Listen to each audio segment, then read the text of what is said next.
champion and men who have to fight for boxing. It's different guys, people. Wow. Anthony, Tyson Fury should have done the same.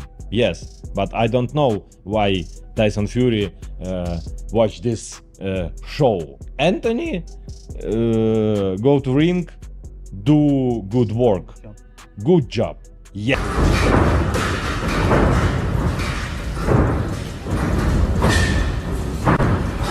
He's got absolutely no chance. I think he's going to get smashed to pieces.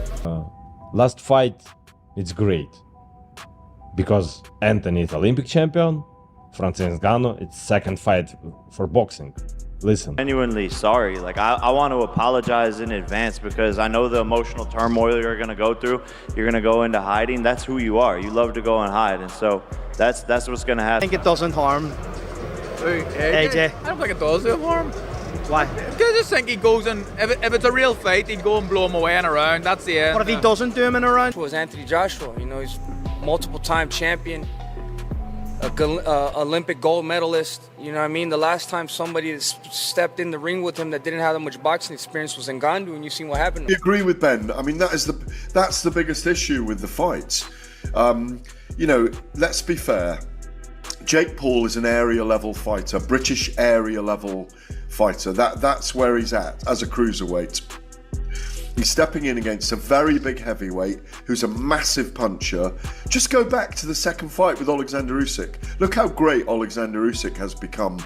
And you go back and look at some of the highlights of Joshua's attacks on Usyk and gave him a really hard... Easy fight for him.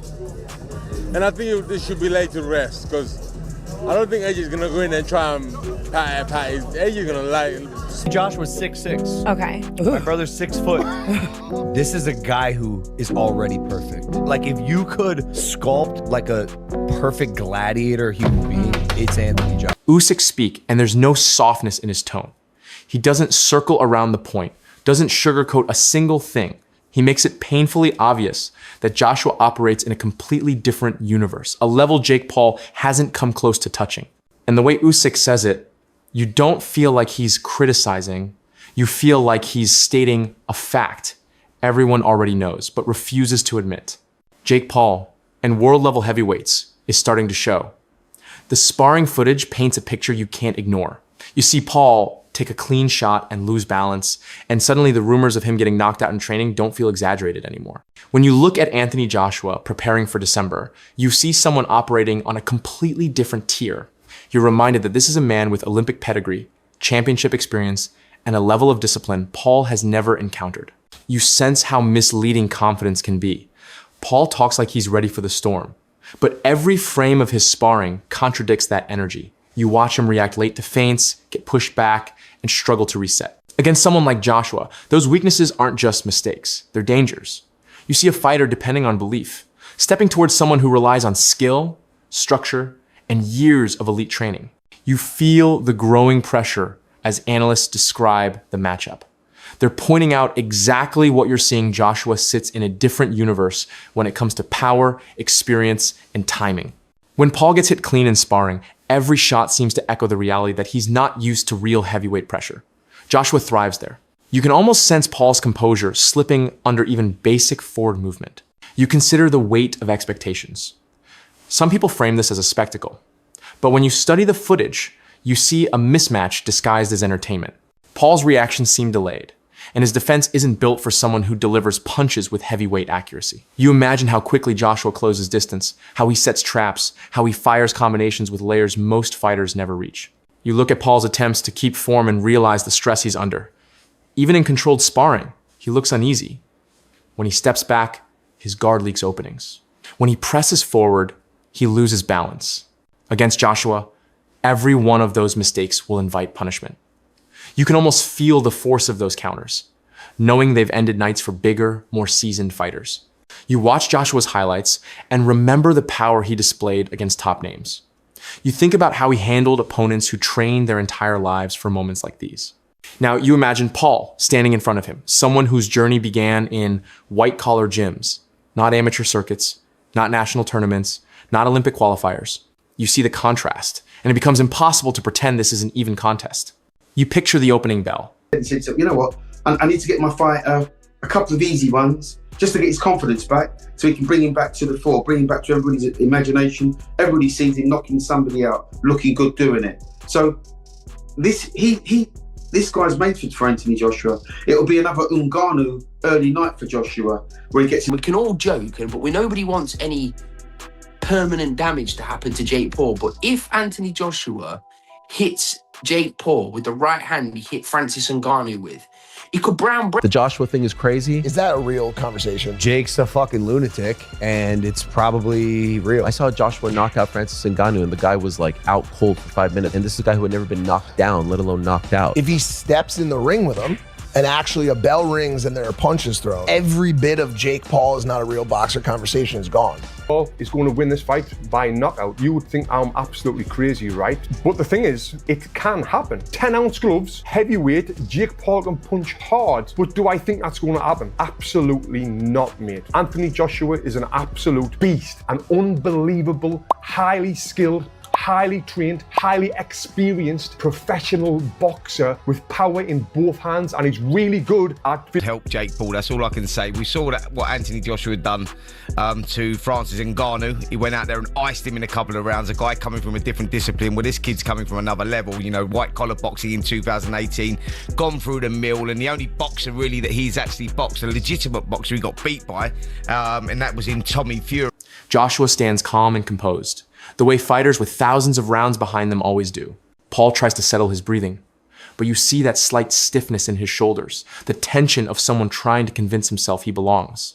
You imagine the crowd reacting with the realization you already had. This isn't competitive. This is a lesson in levels.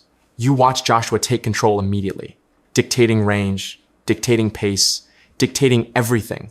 Paul tries to respond but gets pushed into survival mode long before he can figure out the rhythm. Joshua has fought men who dedicated entire lifetimes to boxing. Paul is stepping into that world after a handful of fights. None of them against a real heavyweight. You weigh the possibility of a miracle upset, but the footage keeps reminding you how unlikely it is. Paul's power works on fighters who give him room. You follow the mental game too. Joshua enters quietly confident. Paul enters loudly convinced. And you notice how often loud confidence collapses when it faces disciplined precision. You've seen this story before in boxing. Hype enters the ring, only to be overwhelmed by experience.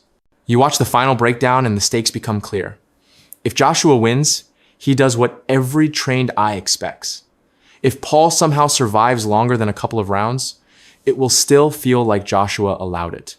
But if Paul gets overwhelmed early, which the footage suggests the conversation ends before it begins, you feel the tension of what December represents. Because if Anthony Joshua puts 10-ounce gloves on and gets in a boxing ring and Jake Paul is in the other corner, this won't last long. This will last as long as Josh wants it to last. No, I don't back Jake Paul. That means, what is it you're doing? He has to smoke him in 3 rounds. The same way he did Ngannou. How many rounds was Ngannou? 2, second round. Exactly. So he has to smoke. So you think this could be dangerous for Jake Paul? Oh my goodness, without a doubt. Now the governing bodies now have got to look at this. Would they sanction this fight in any other dimension? No, they wouldn't. But unfortunately, boxing is now more business than show. And this is business. And so the sanctioning bodies aren't going to say, no, this kid doesn't deserve to. AJ's a massive favourite. He's a natural heavyweight, 2-time world champion, Olympic gold medalist. We all seen him. He can punch, he can bang. You see what he's done to Ngannou. Jake Paul, I don't think he's had amateur experience. He's had 12 fights, I think. His fight of his career. If he wants to get 100 million and not even break sweat, you know, you take the fight. Is it going to enhance his stock as the world's '1 contender? Not at all, because nobody's going to take Jake Paul seriously. But on the other hand, I don't even want to play devil's advocate. What if Joshua seriously hurts this guy, and puts this guy in? A heavyweight titan prepared for destruction, a YouTube star stepping into the deepest waters he has ever faced, and between them, a gulf so wide you can see it in every slow motion clip, every breakdown, every reaction from seasoned fighters. You look at both men again and feel the overwhelming sense that this will not be a long night. Joshua's size, speed, timing, and power are too much. Paul's gaps in defense, footwork, and composure are too many. The outcome feels predetermined by the nature of the matchup itself. You know that when the bell rings, reality replaces predictions. And reality is brutal at heavyweight.